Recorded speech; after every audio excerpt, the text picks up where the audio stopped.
Oke, tutorial cara bangun bisnis sambil jadi karyawan. Nggak usah basa-basi, step pertama adalah tentuin kapasitas kalian. Gue akan kategoriin jadi 3 kapasitas, yaitu time, energy, and money. Tiap orang tuh punya privilege masing-masing, tapi daripada kita menyalahkan orang yang lebih punya banyak uang, lebih punya banyak energi, kita mendingan adjust strategi kita berdasarkan apa yang kita punya. Tapi kalau misalnya kalian nonton video ini dan belum nonton video gue sebelumnya, ada beberapa topik termasuk gimana cara side hustle dengan gaji UMR, gimana cara kita ngatur uang sebagai karyawan. Biasanya itu fundamental yang kalau bisa ditonton dulu sebelum kesini, karena bangun bisnis itu beda dengan ngebangun freelance sambil side hustle. Oke, daripada basa-basi, kenapa video ini gue bikin berbeda dibanding yang gimana cara freelance atau gimana cara side hustle sambil kalian kerja? Realitanya, bedanya dengan ngebangun bisnis dan nge-freelance sambil kerja adalah kita balik lagi ke definisi bisnis. Bisnis itu ada 3 komponen. Sebuah organisasi yang mencari profit atau laba dengan menjual barang atau jasa.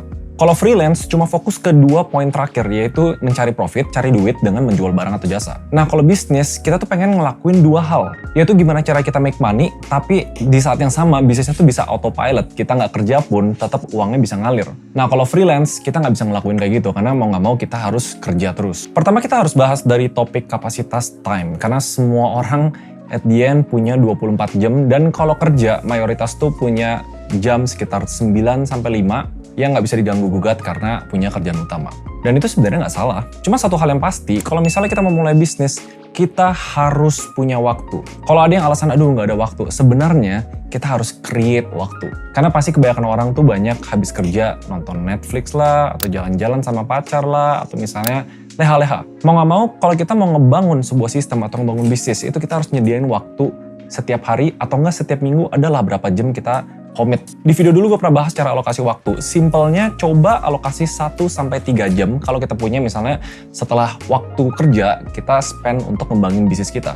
Dan kebanyakan dari bisnis-bisnis ini jangan kecil hati kalau misalnya mau nggak mau semuanya kita kerjain dulu. Karena di awal-awal, even mulai dari freelance ke agency, kita tuh harus kerja sendiri dulu. Dan ini contoh-contoh banyak bisnis-bisnis yang sebenarnya gede banget ya, tapi dimulai dari side hustle. Dari orangnya kalau punya waktu luang, mereka kerjain produknya, mereka jualan door to door. Dan sebenarnya gue saranin juga untuk ngelakuin ini karena ini resikonya lebih kecil. Karena nggak semua orang punya privilege, misalnya ngelakuin sebuah bisnis dan bisnisnya gagal dan kita nggak punya pegangan gaji bulanan yang pasti. Oke, aspek pertama time. Pertama yang harus disiapin adalah kita harus bisa spend 1-3 jam per hari di luar dari jam kerja kita untuk ngerjain bisnis. Nah, tapi apa yang dikerjain nih selama 1-3 jam ini? Jadi kerjaan dalam bisnis itu kita harus pisahin dalam 2 hal, operasional dan business development. Operasional tuh yang sehari-hari, misalnya kayak packing, sortir barang, kita rapi-rapin, kita ngedesain, yang harus dilakukan untuk menjalani bisnis. Tapi ada satu sisi lagi, yaitu business development, yaitu hal-hal yang kita lakukan untuk nge-grow bisnisnya. Misalnya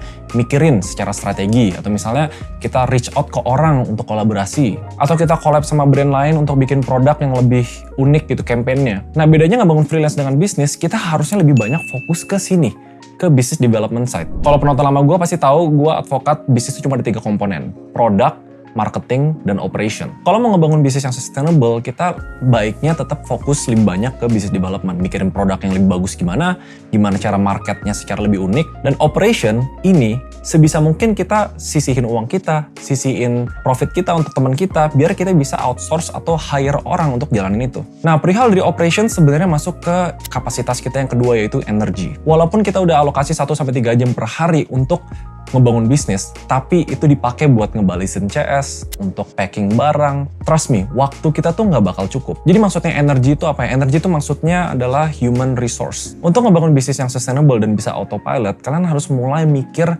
bukan sebagai karyawan, tapi sebagai business owner.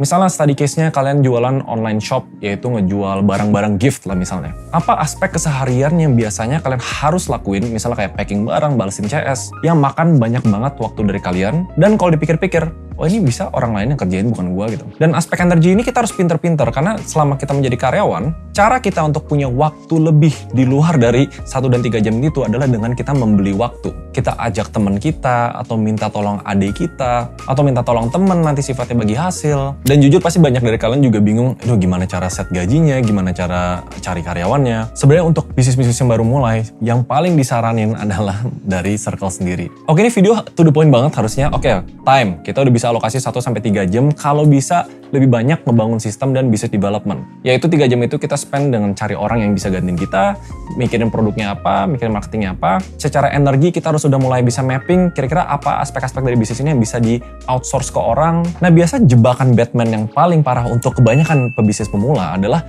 mereka punya mindset kayak gini.